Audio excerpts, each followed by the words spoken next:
Welcome to What's Your Story, where we, Jamie Marco, and Stan Brown, delve into the extraordinary lives of everyday people. Listen in as we uncover the unique tales that shape who we are, one story at a time. Hey, let's get ready to explore today's story. Let's do it. That's how I feel. I actually don't even have Zoom captured all that, but I'm getting unfunked right now. I always ask my podcast ghost, Yeah. guest, Yeah. what's your number? Oh, right now I'm like a 5. Not good. I know I'm getting unfunked. I'm shedding my funk. But that's the thing is that, but you know, that's not actually nice. That's not good. Should I back up? No, but but that's the point. Like it's good because I share with you exactly what I was. Like that's the whole point is like, don't say not good that you're a 5 because what does that make me feel then?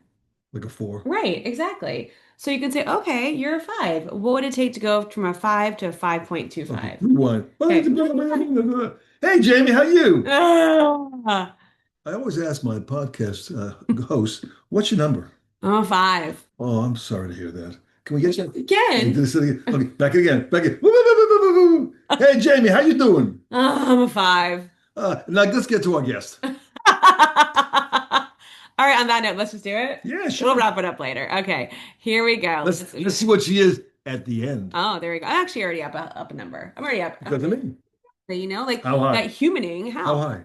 To like a 6 now. Here we'll go. Helps. We should do 7.5. Like, hi, Kevin. He's a magician. He just popped in. There. You're on mute. So we want to get your amazing voice off of mute. But yeah, that was like pretty cool. So listener, if you're not watching, you couldn't see it, but he just like showed up. He was there, like magician. Hi, nice to meet you. Very good. Give me one second. I was just turning. I want to shut a shade because I think it's letting a lot of light in that I don't. Oh, it looks good to us. You look good. Oh, and he's gone. And he's gone. And then he's there. It's so funny with Zoom with the virtual background. Does he work with lions? What do you mean? He's a magician. Oh my goodness, seriously. Hi, Kevin. It's so nice to meet you. Nice to meet you. So listener, in true fashion, we're already recording, Kevin, but I stalked you a little bit online. I don't even know how I came across you, but somewhere on some platform, I saw your story and I said, we have to have him as a guest. So thank you for saying yes. Absolutely. We are happy to be here. Happy to do it. To find out what his story is. Well, we are so grateful. So before we get started, we typically ask our guests the same, actually not typically, we do ask our guests the same question to see where we're at, where your mental state is today. So on a scale of 1 to 10, 10 being it's the best day that you've ever had, you don't have a worry in the world, to a 1 being a day that you should not be peopling. Yep, we made it a verb. What is your number today, Kevin? Take your time. I would say probably 7.5 to 8. Interesting. Okay. Yes. Okay. So then With I would never. So I like it. I mean, I would never say to you, oh my gosh, 7.5 or 8. I just taught my dad that again for the 85th time. But no, so my question would be, what would it take for you to go just 0.25 higher? What would it need to happen to go 0.25 higher? A lot of things in the works right now, and I'm divorced, and my ex-wife stays at my other house, and she didn't take care of the pool right, and to replace all the equipment that burned out is over $5,000 here in Fun, California. So what's her share? What's her share to pay? She should be paying all of it, but me being the guy that I am, I will pay half. But you know what? It's a simple thing to do is dump out the leaves out of a filter. If the water can't get in, take all the blood out of us. How long are we going to last? You take the water out of the cooling system for the pool, and everything breaks down. Sounds like a threat to me. Yesterday. No. Don't ever get a pool. Don't ever get a pool. They're horrible. In Florida, I have a pool, and believe me, it is, We call it history. I call it the money pit. It is the money pit. It is 100%. I never even used it. I haven't been in it in 20 years. I still pay for it every week. Where in California are you? I am in Sonoma County in Petaluma. Oh, so when you cross the Golden Gate Bridge, that's Marin County. That's where I grew up and where we're moving back to the house in a while. But I moved up just 10 miles north into Sonoma County, Petaluma, kind of the wine country, close to it. So pretty. What is the little town right over the bridge? Montecito or Sausalito? Sausalito. I have some very good friends there. Yeah. 'Cause I hung out there a lot when I was working on the bridge. That's where the Yeah. coffee shops are, and any cop's going to know all the coffee shops. So There you go. There you go. I love it. Well, I was attracted to your story because I do know a little bit about your background. But before we get to that, you sound like you have a little bit of an accent. So were you born and raised in California? I was. No, I don't know. Maybe when I was younger, all the country music or something. There But you go. Okay. now I'm like my dad. I just listen to the news all day. So Oh gosh, that's not healthy. We it's always not. become Oh our That's parents. my gosh, turn we're that gonna off. take a point off for that too. So Uh, so were you born in Northern California? I was born in San Francisco. Yeah. Okay, got it. And wow, wow, incredible. So I'm gonna go out on a limb here that you were probably there then for the big earthquake back in like 86 Um, was it 89? or maybe Yes, 89, 89. I was actually working in San Quentin at the time, but I wasn't at work. I used to be a big time into bodybuilding, and I was lifting weights, doing a bench press, 315 pounds, and that's a lot of weight for me. And I Yeah. remember telling the guy, I thought he was kicking the bench. I go, dude, I'm getting a whole ton of weight here. What the hell are you doing? Yeah. But it was the earthquake. And then I saw a light thing fall in the gym and hit the ground, a light bulb. And that was the end of it. I didn't know there was anything else going on until I went into my car and listened to the news and You're found lucky out. somebody was spotting you. Yes. That was, I mean, that was probably to date the biggest earthquake, not to date, but like in the last 50 years, the biggest earthquake that San Francisco had had in 89, wasn't it? Or am I wrong? Yes, except for what was it, 1906 with the real big one that burned up San Francisco and all of that. Wow, But incredible. not the So, biggest social disaster of San Francisco. No, okay, enough. yeah. Anyway, so you grow up in San Francisco, you grow up there, you go to school there, and then you In decide Marin County. in So I Marin was born County. in San Francisco, but raised in Marin County. God, okay. And then after you graduate high school, did you decide to join? I know that you were a sheriff, so did you join immediately after high school, or did you go to school after No, that? no. I went into the United States Army, Oh, three that's years cool. there, and then worked in corrections for 3 years, and then over to the California Highway Patrol for Why is it 23 so years. many people named Kevin go into law enforcement?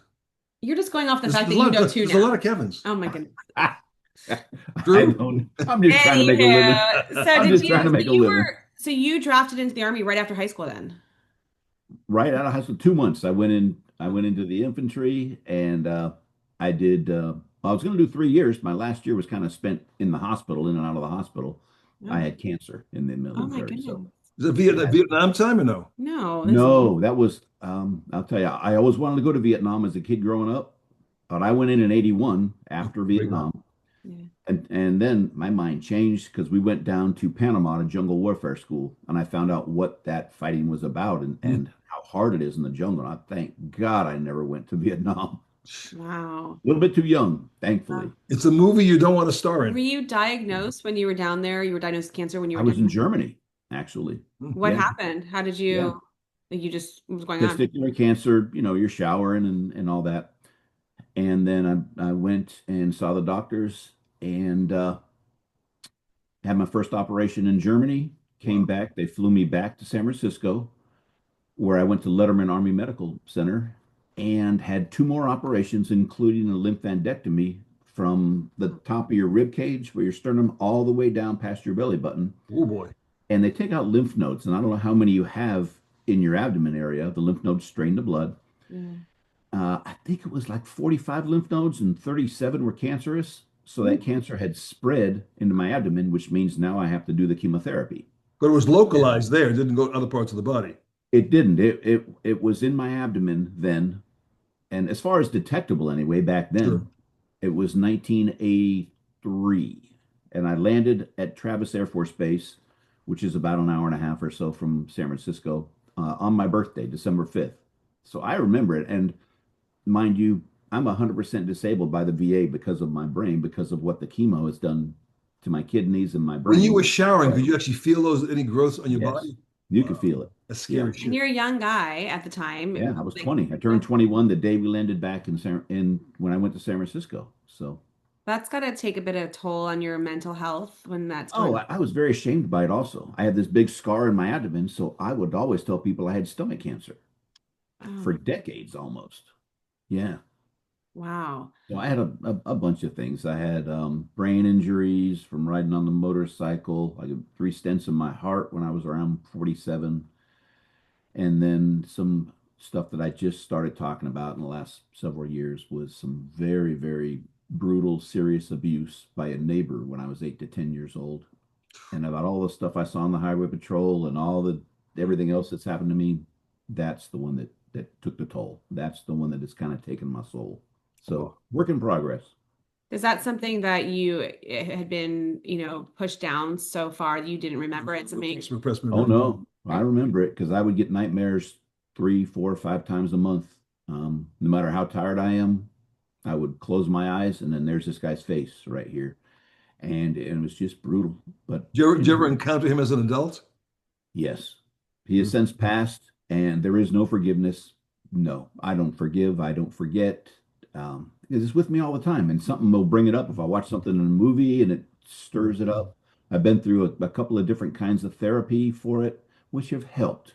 I really, come out and talk about things when you are Sure. ready. I happen to have a lot of things. It's no claim to fame. I wish it didn't, but this is what happens. So, I go to church and I pray and I pray for others mostly, but Yeah. it's a good life. I'm getting Surprised by. you didn't strangle that guy when you met him. And thank you for sharing. Was it, and you said that you're just now talking about it, so stop me if I'm asking too many. I'm just genuinely curious.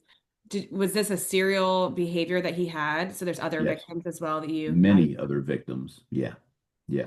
He actually got convicted of it, but I mean, my parents didn't know, my family didn't know, nobody do. I kept this away from everybody. It's Oh, the it's emotional very. damage that Yeah. was Do you have just huge. siblings that were also under Yep. the same? I have one brother and two sisters younger. As far as I know, nothing happened with them. Got As it. far as I know. And you never shared it all the way up into adulthood. You just kept it internal. Yeah, 45 years or more. Wow. Yeah, And this was a neighbor or family friend? next door neighbor. Yeah, Wow. yeah.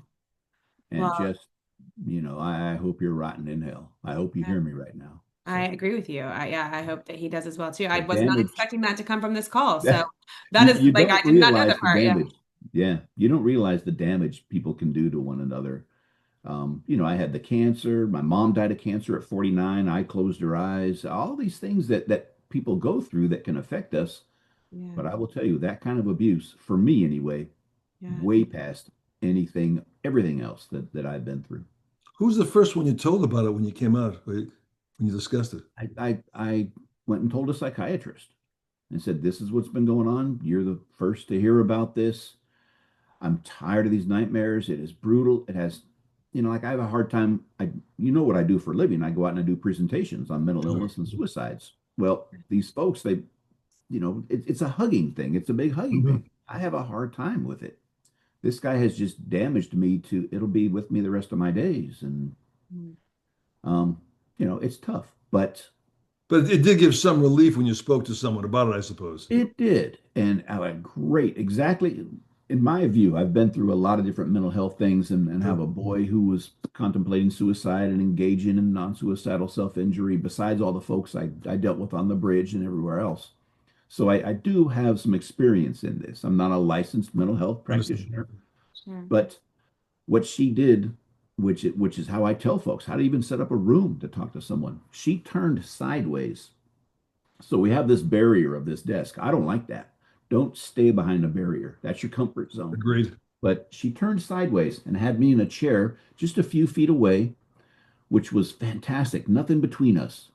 And then she had the door open a little bit in case I wanted to leave. Nothing blocking the door. And that's perfect. That's how I would want to set up a room. And that's what she She did. being the psychiatrist, you mean? Yes. And Wow. she recommended I do EMDR. Yeah. And being this type A donut eating cop, even with all the heart surgeries and everything else, I had to change my behavior, Sure. holding everything in, Yeah. changing Tough a to lot of do. things. So Tough to I had do. to open my heart and my mind. And I tried yoga. You got to slow down. Well, Mhm. I only did one class. It wasn't quite for me. But I started doing meditation, which really, really helped. You have to do it. But wow, it really centers you and brings you down. Yeah. So TM, Transcendental Meditation. But I went into EMDR and What is and EMDR? Electronic. eye movement desensitization and reprocessing. And I think there's different kinds that you can do, but I had these little buttons I had to hold. And and my eyes would move back and forth or something as she was telling me these things. And we kind of walked through it, and I'm not ready to yet, and I will never be ready to go through everything that Sure. occurred to me with this guy, but it helps your brain process it. And then later on, some years later, I was asked by a company called Stella to if I would to like some of their services, including a stellate ganglion block, and it's an injection in your neck. You have Hmm. this ganglion nerves that come down. So I did it, and I had it done on both sides. And they use a sonogram. A doctor does this, a medical doctor, and they put these injections in your neck, and it kind of helps your brain to handle all the different things they're going through. It's big with veterans Long coming term back. long term effects from it, or it works for a while. It works for a while. It may go long term. You may need to get it done again. I've only had it done once. But I think those two things have helped me quite a bit. Wow. So you have mentioned a few Woo! different things. We jumped into the Yeah. deep end. Oh boy. Right from the Well, start, yeah. 2 minutes into it. Yeah, woo, there we are. I mean, you have certainly seen your share of trauma from just like you said, being diagnosed with cancer at age 20, the embarrassment you had of the scars, your mother dying at 49, closing her eyes, the other challenges that you've had, and then, what's obviously was going on the entire time, what you just explained to us. And then yet at the same time, you pour yourself into other people who are facing trauma. So what I mean by that is that you came back, and I want to find out how you got there, right? Because I don't know how you ended up being the superheroes I will call the Golden Gate Bridge, but you come back from the army, you serve 3 years, and then you go from there directly into what? So how do you transition there? So I had to take some time off. I went down to 135 pounds and lose all your hair. The chemo takes a toll on you. So I lived with my parents, and then about a year and a half, I worked with my dad for a bit in the city. He had a printing shop. I applied with the state and was accepted into corrections, State Department of Corrections. So I went through the academy, worked for 1 year at Soledad down by Monterey prison, and then San Quentin State Prison is in Marin County, where I'm from. So I want to get You got back some home. bad hombres down. Those are some top spots, baby. Yes, yes. See, that's like the Alcatraz of today. Start out with the heavy duty stuff, and Yeah. everything after that will be easier. Kevin, when you were So living at home, was that the pervert still next door? For lack no, of a better word. when That's when he pervert. Yeah. when he was convicted of everything that he had done, and I'm sure all the victims weren't there. I know I wasn't there. Sure. Nobody knew, but they moved away. Yeah. He had a wife and kids also, I suppose, eh? What's that? He had a wife and children? Yes. Oh boy. And he went to jail and died in jail. No, no. As far as I know, I don't think he did jail time, be honest with you. Not that I heard of. I didn't really want to hear anything about this guy, but he moved away, and hopefully he's rotten pretty good right now. So, Okay. All right. but So, yeah, I okay. So worked you're in working. corrections for 3 years, Okay. and then one of the guys I was working with, Is that an entry level job there? That's like you like let's put you in with like the worst no, possible. Okay. you just go in, and you go wherever they tell you to go. Got it. Okay. Yeah. So one of the guys I was working with said, "Hey, I'm going out for the highway patrol. Come on, I want you to do with me. Come on." He didn't want to go by himself. And I said, "I don't know. They look pretty squared away. Very seldom do you see Well, them." Eric Estrada dropped out after the second season. So okay. I was trying to take his place. I was only young. Well, the hair is Right. back. You look so much alike. What's left of this hair anyway. Yeah. So anyway, he kept bugging me, and I said, "All right, I'll try it." But I said, if I try this, I'm leaving a pretty decent job. Sure. Corrections is tough. It really is. They're not Yeah. giving the credit due. I've been to several prisons and Yeah. spoken with their association since I've been with the Highway Patrol and started my new career. Yeah, that is a tough job. Anyway, I go in, I wind up making it, go to the academy. He didn't make it, Oh boy. unfortunately. But he's the one who really got me into this Highway Patrol. So started out over just south of Oakland, a town called Hayward. A lot of nice folks, but there's a lot of gangs and a lot of violence. And I had never heard in my life, this is a good street, this is a bad street. I go, what the hell does that mean? I've never heard that in my life. In Marin, everything's a good street, you know? Yeah. Yeah. So I learned a lot over there. And like I said, if you're going to go into a job like this, go somewhere busy. go SFPD, or if you're in like Chicago PD, do the Yeah. heavy duty stuff, learn your craft, and then go somewhere small. Sure. So Yeah. that's what I did. I spent a number of years in Hayward, then came back to Marin. Wow. So you come back to Marina and you get assigned the Golden Gate Bridge. Like that is your assignment, or how does that come about? So your beat assignment in most places in the California Highway Patrol is based on your seniority. So when I first came to Marin, I didn't have much seniority. So a lot of folks I found out did not want to work on the Golden Gate Bridge. And I didn't know why. One, it's usually pretty cold down there most of the time. Yeah. And back then we only had one officer working there for several miles around. You're the only one. And they have this suicide issue that I had. My dad, like I said, he had a business in the city for 30 years. I had crossed that bridge many, many, many times. I Yeah. had no idea what took place there. It was the number one spot Yeah. in the United States for loss of life to suicide. Yeah. I had no clue. How high So up when I is it? started, well, How high is the bridge? let's see, about 220 feet up from the water. And then if you went onto the towers, there's two towers. The towers are about 750 feet up from the And that water. was open to people going up there. People could. No, not at Oh, all. okay. No, Okay. Okay. no. If you're going up there, the minute you try to get up there, you have to walk up these big cables. For one, Okay. that's really dangerous. Yeah. And two, yeah, you are going to go to jail if you're Now, there doing were, must have been overlapping law enforcement entities, like the sheriff's department, to be overlap the same area. No, it was just you. it. Would overlap the same area. Part of it at the bridge has two towers. When you're going, let's say you're going northbound from the city, you hit the south tower. When you hit the north tower, that turns into Marin County. Hmm. So south of the North Tower, it would be San Francisco PD. North of that tower, it would be the Marin County Sheriffs. But very seldom do they come down there. They got a lot of things going on, like most sheriff's department. We handle the thing unless it's something. We work directly with the sheriffs. Same wherever you have unincorporated area, it's the highway patrol and the sheriffs. So So your they scope handle of the work penal is the code. same as theirs? Your scope of work? No, generally they handle the penal code stuff, and we handle the vehicle code. Ah, okay, I So got you. if it's a robbery, they're going to handle it. If it's a DUI crash, we're going to handle it. Got it.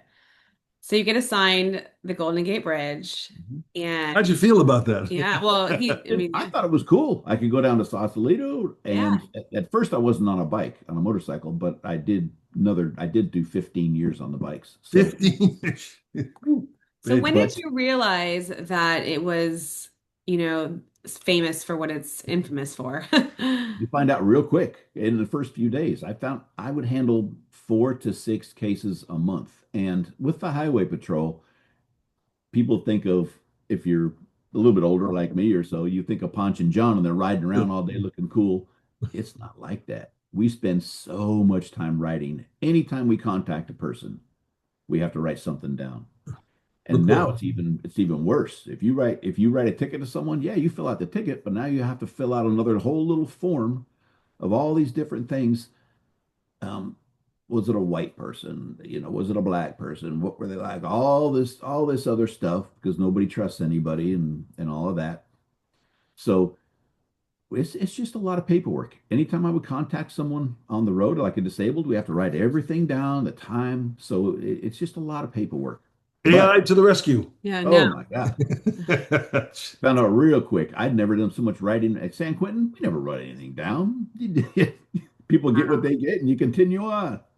Probably not anymore, Yeah. but Well, yeah, because they were suing everyone as well too. yeah, So you're saying 4 to 6 people a week that a were month, headed a out a month, month that were headed out to that bridge to end their life. Is that right. But inaccurate? that's not everybody over the rail either. Maybe they're on the sidewalk, and we get a BOL, a be on the lookout for them, or it's if they're solo, we tend to watch them a little more. Maybe they're Because in the anyone can walk that bridge. Like you can walk. I rode my yeah, bike across it. You can walk it, so you don't really know people's absolutely. intentions all the time. You don't. And back then, for most of my time, it was just me and then the bridge folks. They didn't have what they have now. After the tragedy in 9/11, the bridge being what it is, we put more people down there, and the bridge, Golden Gate Bridge Highway and Transportation District, hired security guards, so to speak, Mhm. to come down there and patrol. So now there's a lot more people down there. But But no suicide prevention fence. They have to cross. It was fairly accessible to walk up to the railing and just jump in if you very, wanted to. very easy. You can do it now, but there is a barrier now, about 20 feet down and about 20 feet out, and that has dramatically Sure. decreased the number of suicides on that bridge. So do you take us back to the first time that you had to experience that? I would imagine you remember that person. I imagine you probably remember a lot of them.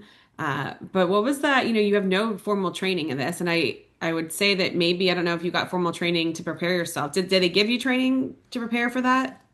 Zero. Okay. Hmm. So you're patrolling, and tell us a little bit about that very first time that you had to help somebody who was contemplating ending their life. Yeah. So as much as I can remember anyway, Yeah. um, a female, I see her face, but I can't remember if I was going to estimate her age, 25, 30, something in that range. But she's over the rail, standing on this I-beam that we call the cord. And I walked up and I didn't know what to say, how to act. If she jumps, am I responsible?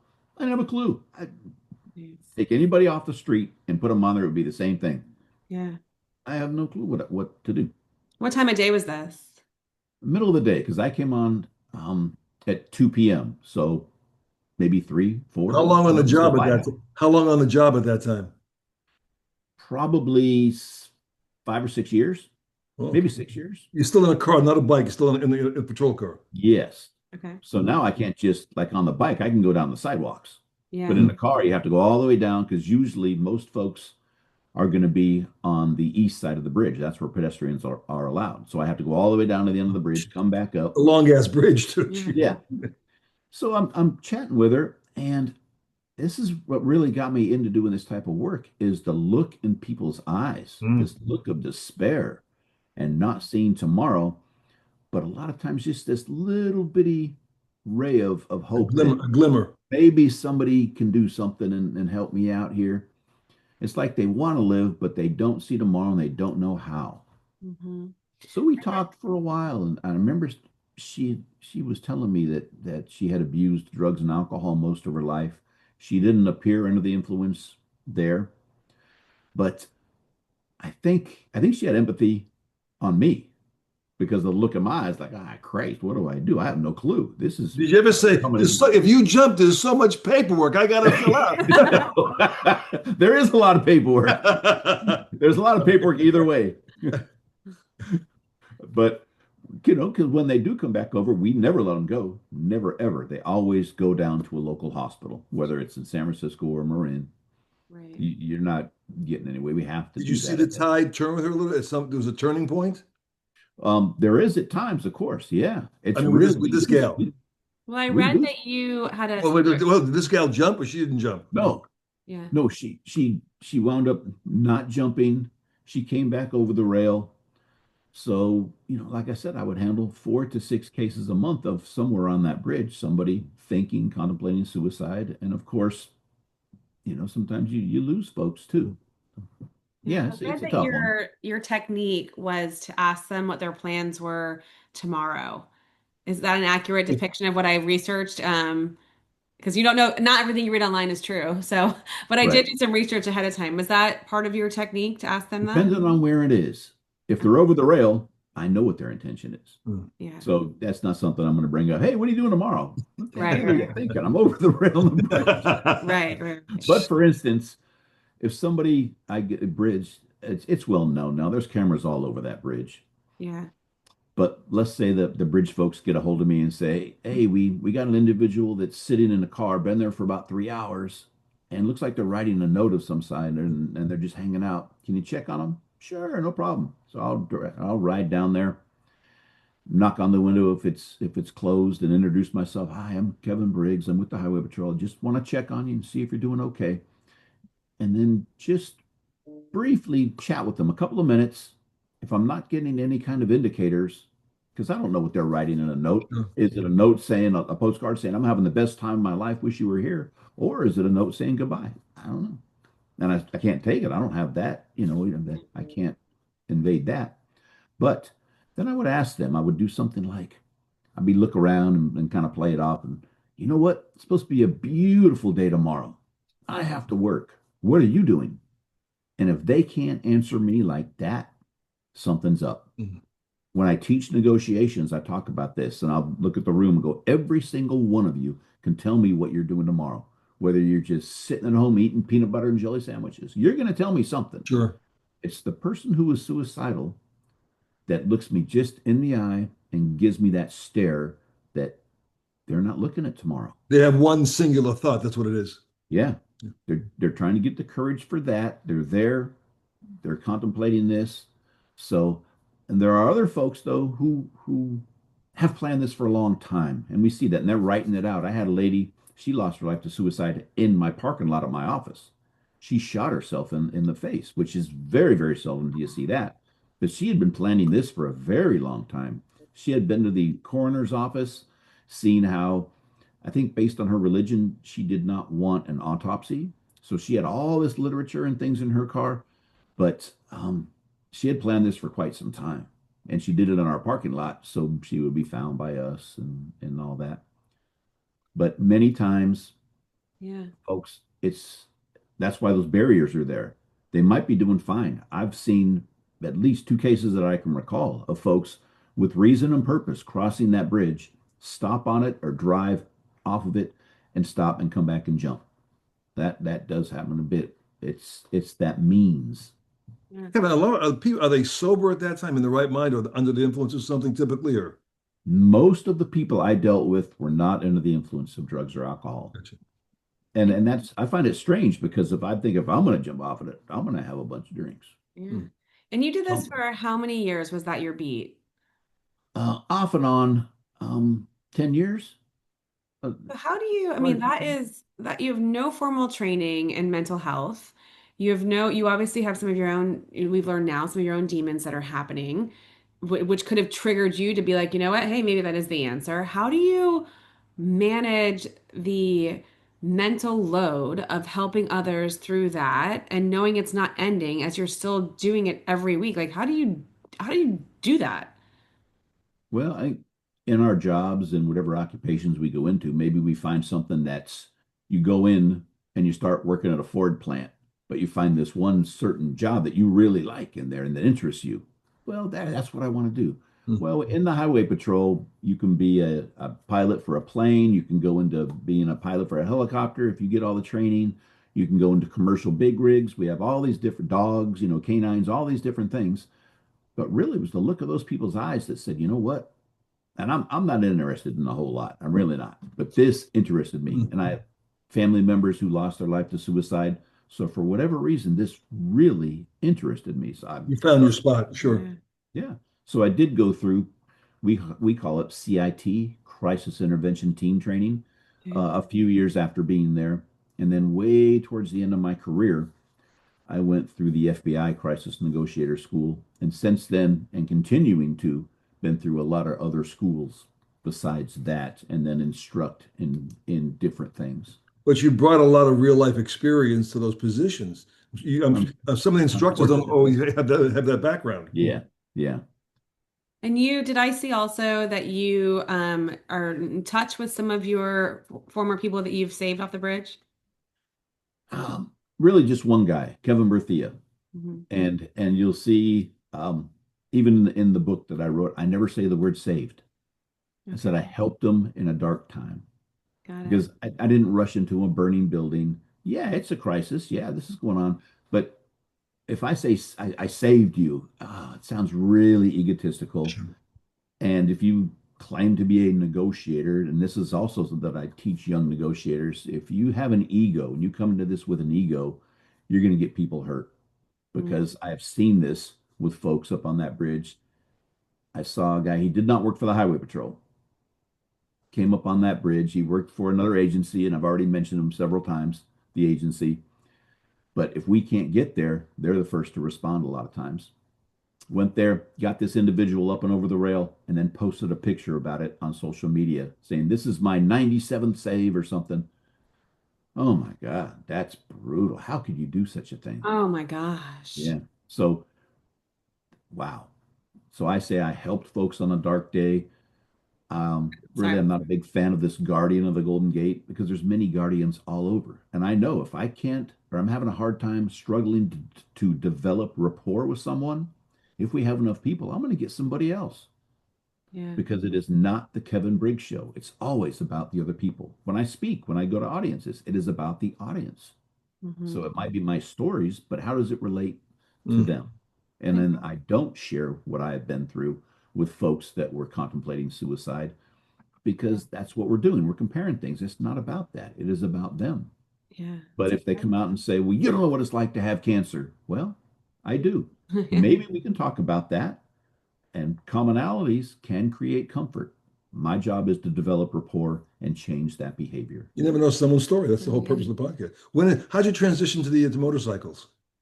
You want to change? So there was an opening, and it used to be the motorcycles were hard to get on. Mm. And we had roughly 10 motor riders in Marin. They're only in high population areas. You don't need one way out in the woods. You don't want to bike out there. They can't do anything. So we're there because of the amount of traffic. But the sergeant, there's like 10 motor riders and then a motor sergeant. He asked me, hey, you ever consider going on the bikes? And I said, well, I'd love to, but it is a tough school. If you're a You ever mediocre, ride before that? Did you ride at oh all? yeah, yeah. I had a couple of Harleys Okay. and all that, but never. It is a completely different ride than you do as a Yeah. police bike as you do on your regular bike. So I had 2 months to train, and I trained every single day. On weekends, I would ride for roughly 8 hours. For if you're a natural, you'll be okay. For us, the 99% of us who aren't, we have to train like all as hell. They What, call it is it motor maneuvering? Is school. it drive? What's the Well, it's training system? balance too, probably like it's flying out, like it's got, well, go ahead, you say. Well, it's called motor school, but it's not a school. You are under this microscope every second you're there. It's all about hand placement. You're supposed to have both hands on the clutch, all four fingers, and on the brake. If you move a finger down, they're dinging you. Your head has to go away when you're doing these turns. If you hit a cone, it is a tough Do you have school. sissy bars? No, Oh, no. We have might have sissy people, no. but That's another podcast. that's another one. But you passed, apparently you passed 15 years I on the got bike. lucky. I really worked though, and I made it my first time. They have a huge failure rate there, well above 50%. But I put just like I did when I went to the highway patrol. Sure. I put everything into this. So I stopped my weightlifting, I stopped everything, and I just trained on this bike and trained on it and trained on it and trained on it. Mm. And I made it my first time. So yeah, You it wouldn't do any, worked you well. wouldn't do any bridge calls after that, would you? Oh, sure. Same thing. You handle a beat. Or easier. Well, whoever's close by, I Yeah, suppose, no, eh? it's easier. What's that? Well, they would call whoever was available, whoever was close to the bridge. If there was an incident going down, a person about to. If it's your beat on that bridge, you're the one they're calling, unless you have another Were you call ever already. forced to drive against the traffic? Typically not unless you have somebody blocking the traffic on the other end. You would never just go out in the lane. It's No. just movie Being magic. on That's okay. the bike, I can go on the sidewalks, unless it's a weekend. If it's a weekend, it's generally really crowded, and I wouldn't. I would stay in the lanes. I think I mean, it's so fascinating what you did for all those years. We live in Florida near another very big bridge, the Sunshine Skyway Bridge, also where people have decided that was their place to end their life. So I can't even imagine just what you're doing every single day. First of all, from your corrections background to then having to help people realize that it's not the end and it's just amazing. We are now living probably at a time where mental health has been challenged more than ever. We're seeing children, I mean, people much younger than ever before. I just read a story this morning about a 13-year-old, and that's more common than ever. So you have taken your knowledge and experience and now have turned that into helping others even more than just being on the bridge. Tell us a little bit about what you're doing now. Yeah. So I was asked to do a TED Talk. They had learned of some of the work that I'm doing, and they saw this thing from the Yahoo News, this 6 minute segment, and I was asked to do a TED Talk. I really didn't back then.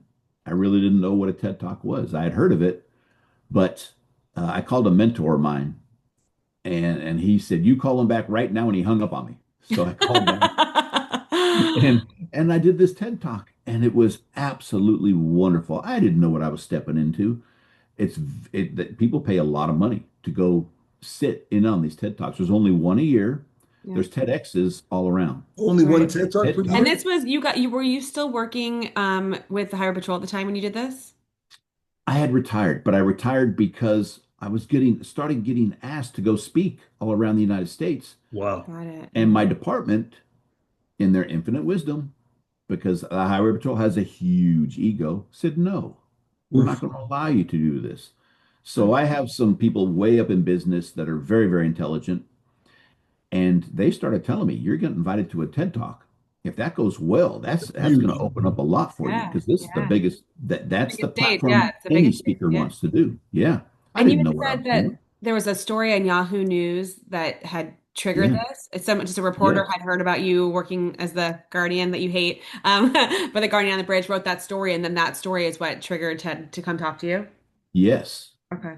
So I went and I did this TED Talk and I had studied. I remember sitting in a Pete's coffee shop. I would go almost every day working on this. And I had other people helping me. And we had to do a kind of a preview on it like we are right now, but I had to do it with a bunch of folks from TED, including Chris Anderson, the curator. Yeah. So I go through and they're only roughly 14 minutes, 12 minutes, something in that range. They do 50 speakers a year. Like I said, there's only this one TED, and Wow. it's up in Vancouver now. They had changed it from Long Beach to Vancouver. Well, I'm learning all this. I didn't know much about any of this. I've never spoken before, but I'm practicing. And I remember one day I finally got this 13-minute or so talk down. I said, "All right, I'm comfortable with it." Then we do this run through with the TED folks, and they come back and they say, "Hey, we'd like to give you an extra minute." Okay, whatever. Well, that turns out to be a huge deal. Yeah, it is. Everything is correlated with timing with them, Yeah. and they would do 10 speakers a day to the second you had to be there, and everything. You have all these monitors around you and these big stage and lights with a big thing saying how much time you have left. Well, I didn't know if they're giving a minute to me, they're taking a minute from somebody else.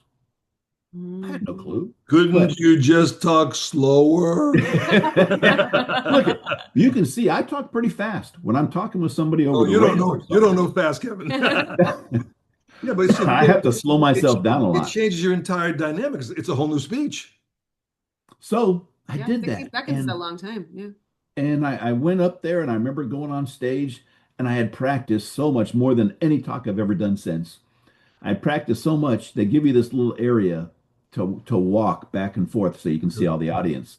Well, as everything's coming out of my mouth, as it should, and I'm remembering everything, I'm thinking, I'm doing a TED Talk. I'm doing a TED Talk. It was the Oh, weirdest thing because my mind it's been a lot of issues from the chemotherapy and Yeah. all that. And then I've gotten some motorcycle crashes, and that has really that TBI, that traumatic brain injury. But anyway, all this stuff's coming out as it should, and I'm thinking I'm doing a TED Talk. I'm doing it, and it was the funniest thing for me. And then when I was done, I just want to get off stage. I'm done. I'm done. Yeah. Well, I go to walk off stage, and here comes Chris Anderson, the big guy of the TED Talks. He Yeah. comes back on and pulls me back up on stage. And then it's hard to see out there because it's so dark, all the people. But he had said to all the speakers when we had a meeting, if you don't get a standing ovation, it's okay. I said, I'm just trying not to trip or throw up. Really. So he pulls me back on stage. I see everybody standing up and I go, oh my God, this is surreal. But that launched another career. So I retired from the Highway Patrol. I didn't want to, kind of forced to, because if you want to get into another career and you do a TED Talk, you do Yeah. it then. You don't Yeah. wait 5 years down the line. Timing. Everybody's going to forget about you. Hmm. So, yeah, as you can see, I've been in government service all my life. But I have some good mentors, and they all told me, he goes, you got to get out there now. I started getting these calls from speakers bureaus and different things. So it all started off of that, off of a Crazy. Yahoo News segment, and then doing this TED Talk. I'd When done he some other pulled you things. back on stage, did he say something? What comments did he make when he pulled you back? He did say some stuff, but it wasn't much. It was something, really, really nice. Something maybe repeating my name or something. He did say something, but I was so happy that I had got You were everything out done. that I wanted to, trying to make it look natural. I have three rules when I'm on stage. Don't trip, swear, or throw up. So I There made you those from the go. start. Yeah. I need to make the tripping one part of mine. But when you're wearing heels and there's all sorts of stuff, you just never know what's It's going to happen. tough. That could be tough. Yeah. That is so incredible. So now you've been on this journey of helping others and speaking across the globe. For how many years now has that been? Started around um, 2014. Okay, so for the last 11 years, you've been Yeah. helping others. Are you seeing, and do what is what you talk about mostly about mental health and suicide prevention? Is that where you Yes. focus most of your time? Yes. So, what are some things that you're seeing now and that you can share with our audience that can help them help others? Like you said, that's what you're doing, you're helping others. Or what are some of your biggest tips for people that if they're dialing in? I believe that this episode is going to be airing around the holiday time, which I understand that the holidays things go up. Yeah, it's like it's the higher percentage of suicide because of the time of the holidays. Actually, in fact, someone just told me that we were talking the other day about how there's all these like days, like Grandparents' Day and Flower Day, and there's a day, National Breakup Day. And I was like, that's a thing? Like, like They right. got I'm they like, got a day for okay. everything now. They Yeah. do. They Yeah. do. National Stapler Day. Oh, we got everything I now. know it's insane. So what are Yeah. some things that with your expertise and your experience that you would be able to share with our audience, either some signs to look out for or things to help Yeah. themselves or high level that you could share with us? I would say what we look at is talk, behavior, and mood. So let's just go over talk real quick. Are they talking about killing themselves? No, they're not going to come up and say, hey, next Tuesday I'm going to kill myself. No, they're going to say, go around it like that. Well, everybody would be better if I was just gone. Like, what are you talking about? Or no one will miss me when I'm gone, or being in unbearable pain. These folks are in a lot of emotional pain. For instance, when we walk on the bridge and we look down at the water, we see porpoises, sea lions, once in a while a gray whale or a really cool cruise ship. When somebody who's really struggling and is suicidal, when they look down at that water, they see peace. So Mm, it's quite different. This unbearable pain that they have, or feelings of guilt and shame, whatever has transpired. So next we go on to behavior. Are they sleeping too much or too little? I go with sleeping too much and being under the influence or abusing drugs and alcohol because they're in such emotional pain. That is how they get out of it. Are they giving away some of their fine or great possessions that they normally wouldn't? Are they taking risks, which generally they wouldn't do that? Are they isolating themselves, not even just in their room or in their house or apartment or wherever they live, but in a room? And I've seen all this with a lot of people, including my own son. And are they withdrawn? They used to come out and have coffee 3 times a week. Mhm. Now they just want to stay home. Maybe they're not answering their texts or their phone calls, and then we talk about talk, behavior, and mood. Are they irritable, loss of interest, sad quite a bit, or even angry at folks? So that's what I would go with is talk, behavior, and mood, and having a conversation with someone somewhere, I would say somewhere where that individual is comfortable, not at your coffee shop or at a restaurant or something where there's a lot of people around, because they might break down and you don't want them doing that there. It's not fair to them. Where that individual is comfortable, if we can do this. But tell them, hey, I know you're going through a divorce. Maybe they're looking at losing their job. Maybe they have lost a kid to suicide. Whatever it is, they lost a dog. They're like my pets. My chihuahuas are huge to me. mm, But what has been going on in their life? Ask them. And or if you already know, tell them, I know you got all these things going on. I want to let you know I'm here for you. You can call me 24 hours a day. If I can't pick up the phone right then, I will as soon as I can. So when someone knows that they have someone in their corner, that's a huge relief. yeah. And if you think they might be suicidal, normalize what they're going through. I know you're going through all these different things. You know what? Anybody going through all of that might be thinking about suicide. Have you been thinking about killing yourself? You just gave them an out. Well, yeah, I've been thinking about it, but I couldn't do it. I couldn't hurt my family like that. Well, that's in my job and as a negotiator, that's what we call a hook. Great, we can talk about your family and all of that. But getting them the help, for adolescents, I know when my boys were younger, a lot of times, most of the time, they won't call you, but they'll text. They'll text you all the time. They'll call you when they want money. But we have this 741-741 crisis text line. which is fantastic. Great work that they do. And also, it used to be 1-800-273-TALK. Now it's changed to 988. Both of those numbers are great Is for that folks. internet? Is that nationwide seven four They one are. 988? Absolutely. Yes. And they're still operating those. There's Yes. okay 741 and 988, and they go to two different organizations, or are they Yes. It's 741-741. And then the other one is has changed to 988. But even if you know someone, hey, I know a person who's not doing very well. I don't know what to say. I don't know what to do. You can get a hold of them and they can help you. got it. You've mentioned now twice that your own son contemplated suicide. Yeah. Did your experience and background help you help him? Somewhat. It's always hard when it's a family member. Yeah. It really is. My sister lost her kid to suicide 2 years ago, Mm. and I'm the first one she called when the coroner was at her place. And you kind of lose it when it's your own family. Mm. It's Good for very difficult to do. Um, I can tell you how to do all this, but if something happens and when it happens and it's your family, everything's out the door. Oh, It's a whole Do you different see thing. any dominant age range like 20 to 40 that will most people fall into a certain category? Elderly people are generally the highest. Really? Elder, you Generally, say what, over yeah, 60, over 70 or over 75, I would say. There's numbers on it, and uh-oh. but well, because it's lonely. And you start to question, and I'm exactly, stating what I've heard is that you start to question, exactly, what's my purpose? What am I doing? Or you're loneliness. lonely. Yeah. And that Yeah, is, and loneliness, I think, is a silent killer for every age, really. But really. But especially as you get elderly, because one, I go out to coffee almost every day when I'm not traveling with a group of guys, and one of them he's looking at losing his driver's license. He had his test yesterday. He flunked the first one. He's what is he, 87? That's He's hard. not doing too well. He took the driver's test. They made him get behind the wheel and drive around. He didn't do well. He flunked it. So now he has one more try, and he did it yesterday. So I don't know if he passed it or not. You take away somebody's driver's license, independence. independence. Yes, that's huge.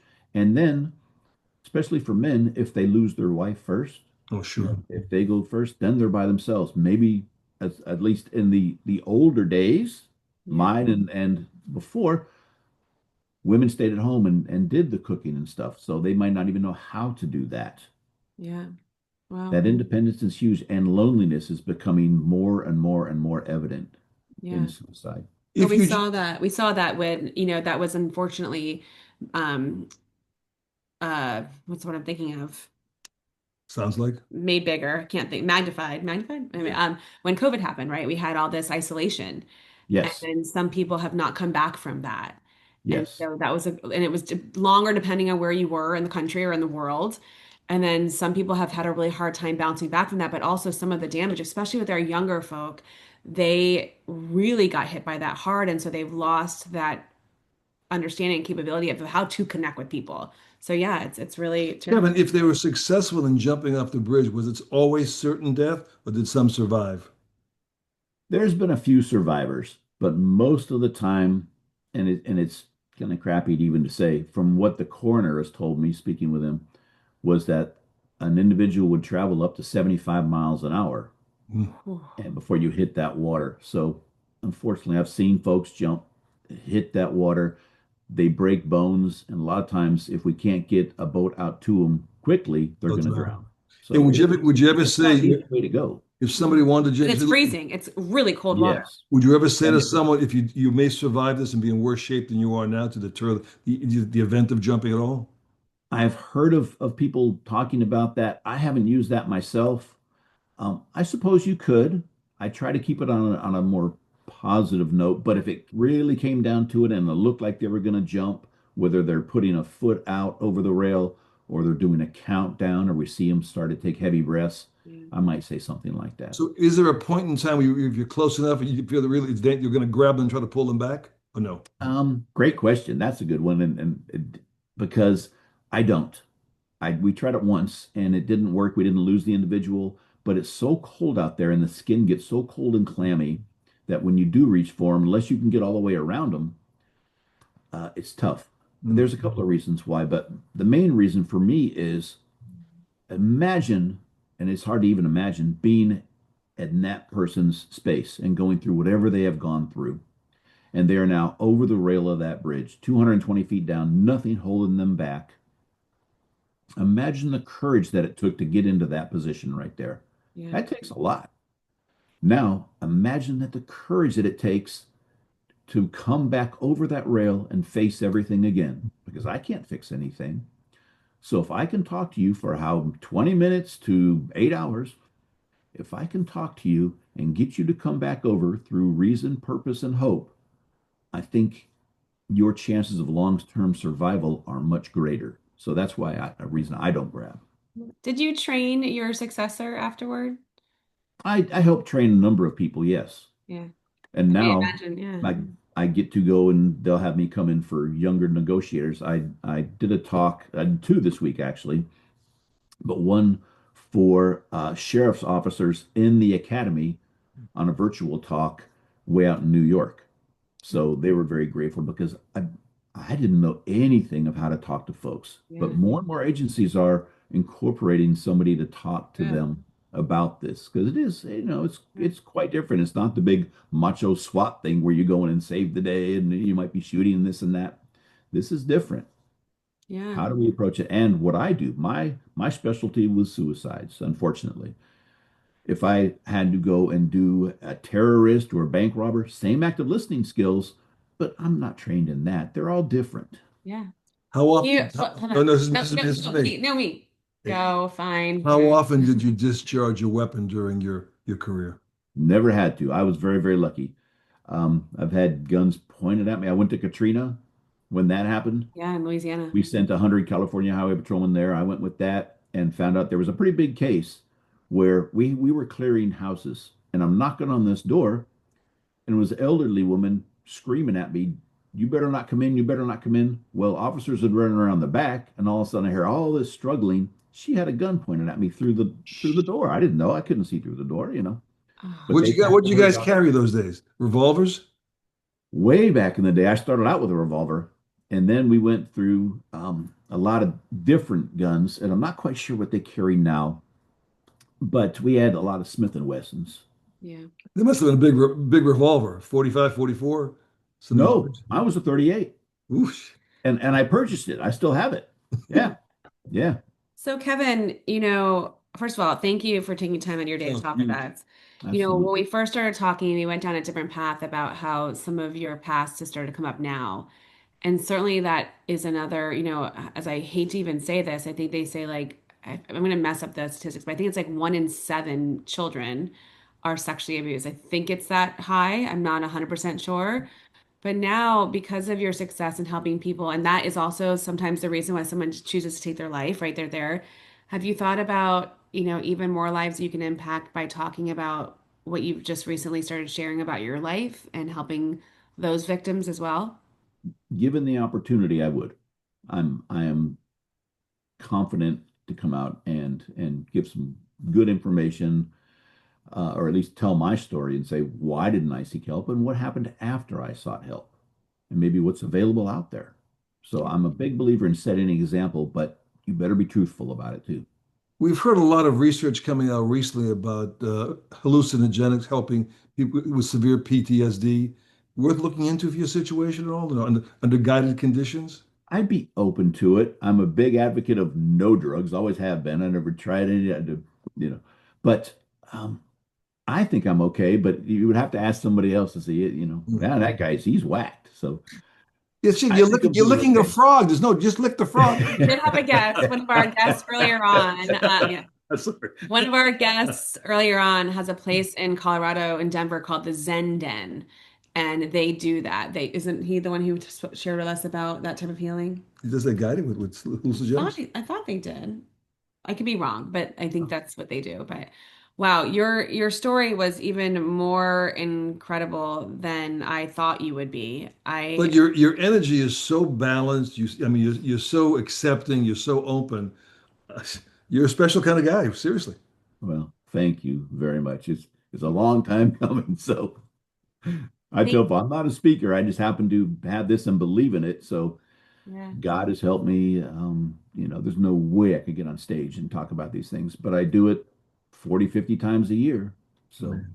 Well, and I don't advertise. It's Well, all now with voice the over. TED Talk and the Jamie Talk, who knows? Yeah, there we go. I don't know what's going to happen now. I'm going to have to turn there things you down, go. There you go. turn off my computer, my phone. There, Yeah. yeah, let's put that out there. We've got to be careful what you ask the universe for.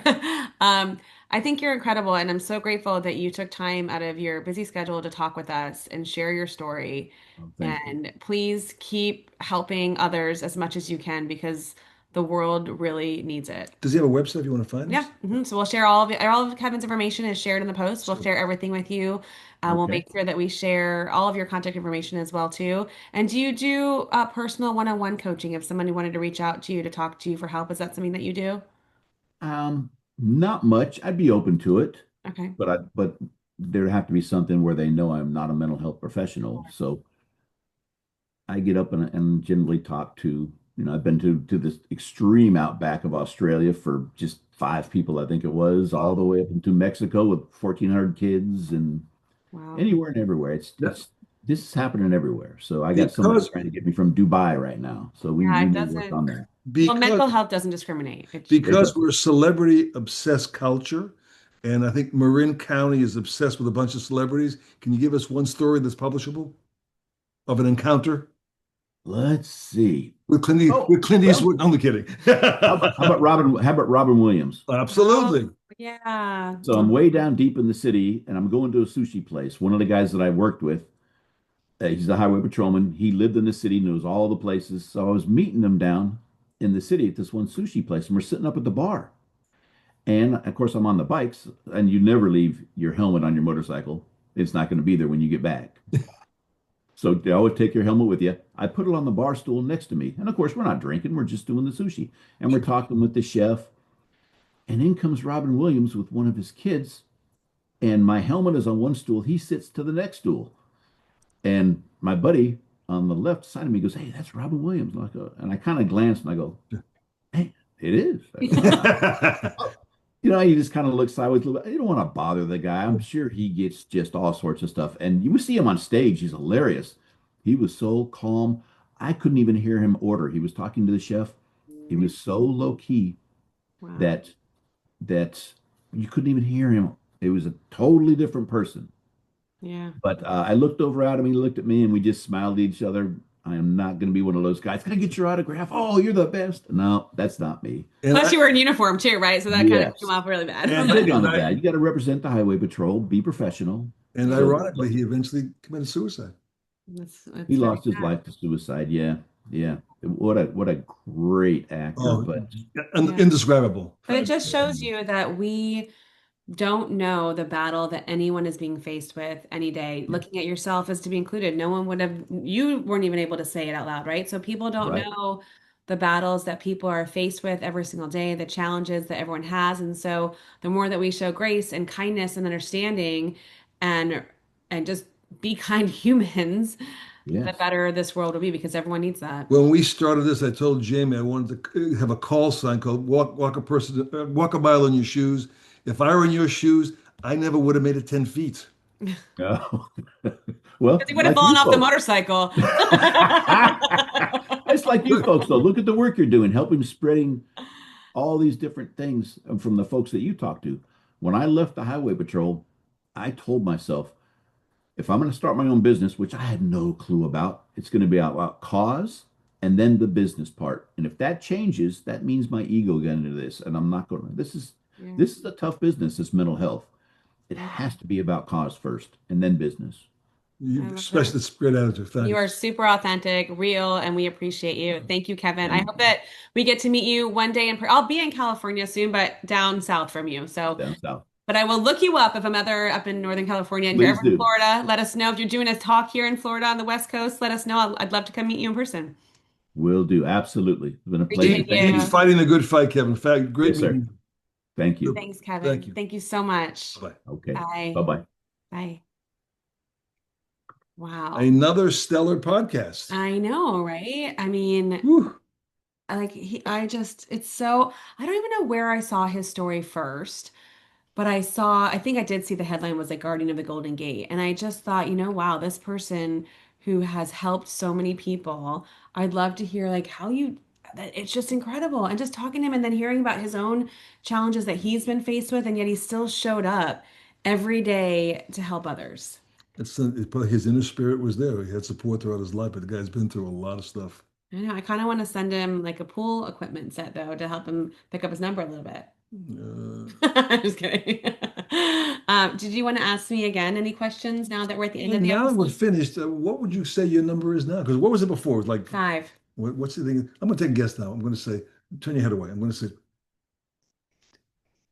what's it like now? I'm like 7.75. I was close. I What did said you say? eight. Oh, okay. Well, you know the people that are listening can't see what you said. Only people that are watching But see I this. went like this. Eight, eight. Oh, I didn't hear you, You- but I don't listen to you, so that's probably why. Just kidding. That's where we get along so well. There you go.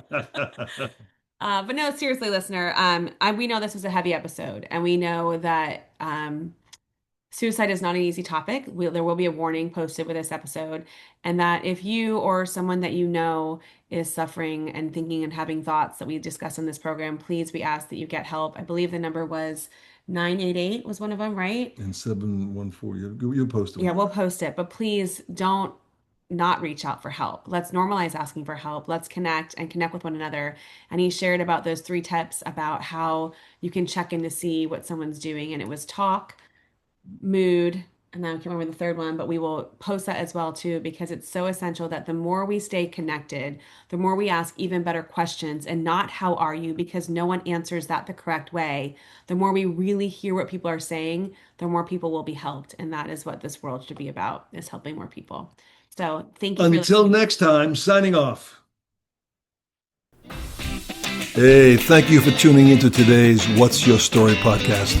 To learn more or share your story, go to jamiemarco.com. That's www.jamiemarco.com.